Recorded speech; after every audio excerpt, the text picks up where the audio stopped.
تعالوا نشوف فاضل ايه بقى ما عملناهوش من العجل. القلب، ما عملناش القلب قبل كده، اللي هو ده.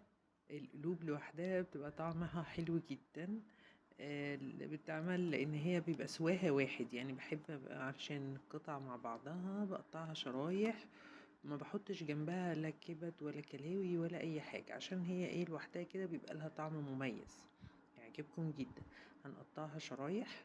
وطبعا الجزار اللي بيقطع لنا القلب يعني ممكن اللي يعرف يعمله يبقى حلو قوي، بس انا بجيبه متقطع كده، وبعدين انا اللي بقطعه بقى شرايح صغيرة كده، واخد معلقة سمنة واشوحها كويس قوي، واكون مجهزة بقى اي نوع خضار عندنا، فلفل الوان، طماطم، بصل، اللي عندكم، يعني اللي عنده يحب يعملها باي حاجة. وبس انا ما بحطش عليها بصل صراحة. انا بحط عليها الثوم، بيبقى افضل في الطعم. لكن لو حبيت عشان تعملوا كمية اكبر ويبقى فيها خضار كتير وكده، ممكن نزود البصل. حطيت لها الفلفل والبابريكا والثوم معلقة حلوة كده، وبقلبها كويس. حط طبعا الملح في الاخر، وبعد كده يبقى نزل عليها الخضار واحدة واحدة كده. ببدأ بالفلفل، ياخد له تشويحة حلوة كده، والطماطم. وممكن برضو يعني عصرة ليمون او معلقة خل.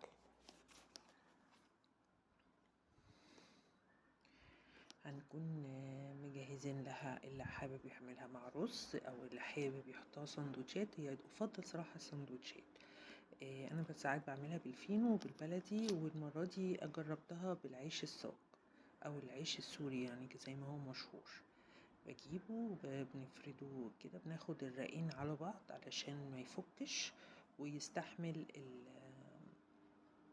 الخلطة كلها على بعضها.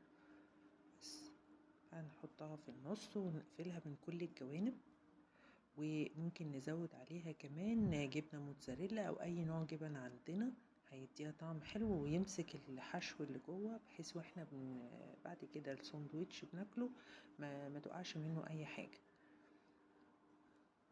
وبنقفله كويس. دي جبنة الموتزاريلا اي نوع عندك، انا بستعمل نوع حلو قوي برضو، بيبقى بيدوب على طول وبيدي طعم حلو في نفس الوقت. بس بقفله كده من جميع الجوانب كويس قوي.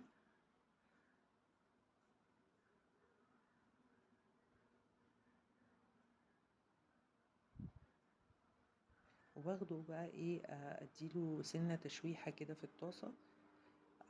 اولا بتمسك العجينة نفسها بتاعة العيش الصاج، بتبقى مقرمشة وحلوة جدا، وبتبقى ماسكة نفسها كده في الساندوتش وانا بقدمها.